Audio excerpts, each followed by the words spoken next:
வணக்கம். தலைப்புச் செய்திகள்.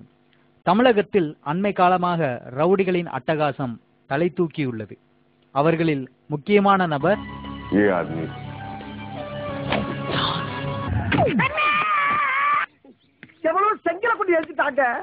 ஒரே அடி அடிச்சாலும் வாங்கின சுத்தி விழுணும். அது அடி முத்துப்பாண்டி அடி. உனக்கு மட்டும்தான் குறிப்பா தெரியுமா? எனக்கு தெரியும்டா.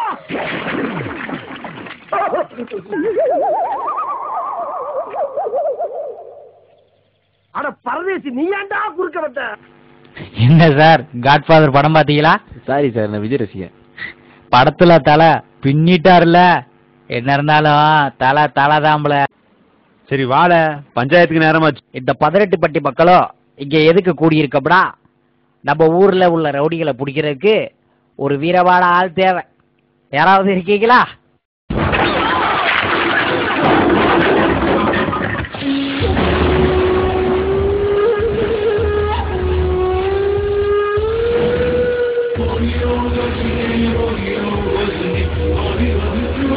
பாஸ், இவனா சரியில்லை.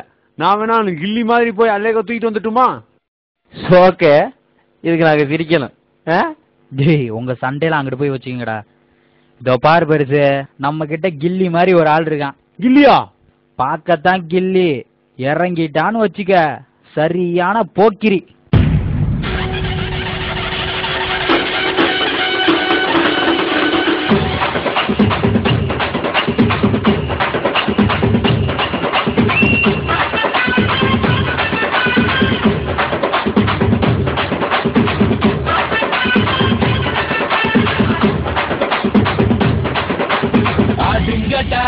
என்ன சுத்தி நான் ஐயனாரு வெட்டு கத்தி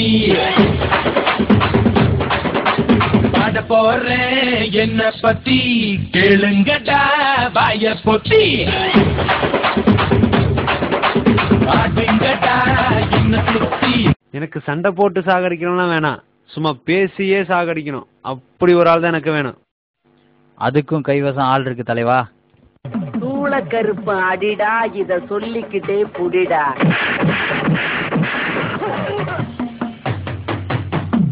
குந்தளக்கர கும்மா, இத வாங்கிக்கடா சும்மா.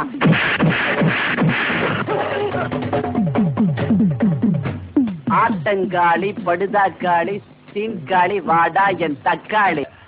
இது சும்மா ட்ரைலர் தாமா, மெயின் பிக்சர் நீ இன்னும் பார்க்கல. பார்த்த ஆடி போயிடுவேன். வாடா எம்மனாரு வாங்கித்தான் நீ பாரு. நின்னாக்கா அடிப்பேன், நிமிந்தாக்கா உதப்பேன்.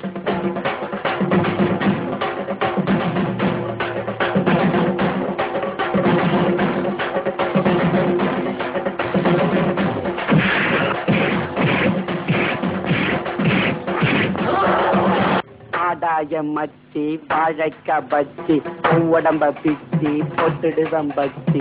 ஆதாய மச்சி வாழைக்க பச்சி உடம்ப பிச்சி பொட்டுடுவம் பச்சி.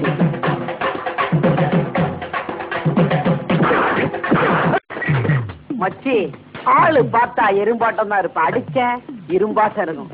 ஒண்ணு விழுந்தவனை கேட்டு பாரு, இல்ல இன்னொருத்தனை அனுப்பிச்சு பாரு. என்ன இவனை மட்டும் கர்நாடகத்துக்கு அனுப்பிச்சோன்னு வச்சுக்கோங்க, காவேரிய கையோட அள்ளிக்கிட்டு தமிழ்நாட்டுக்கு கொண்டாந்துருவா சார். இவன் ஒரு கில்லி சார்.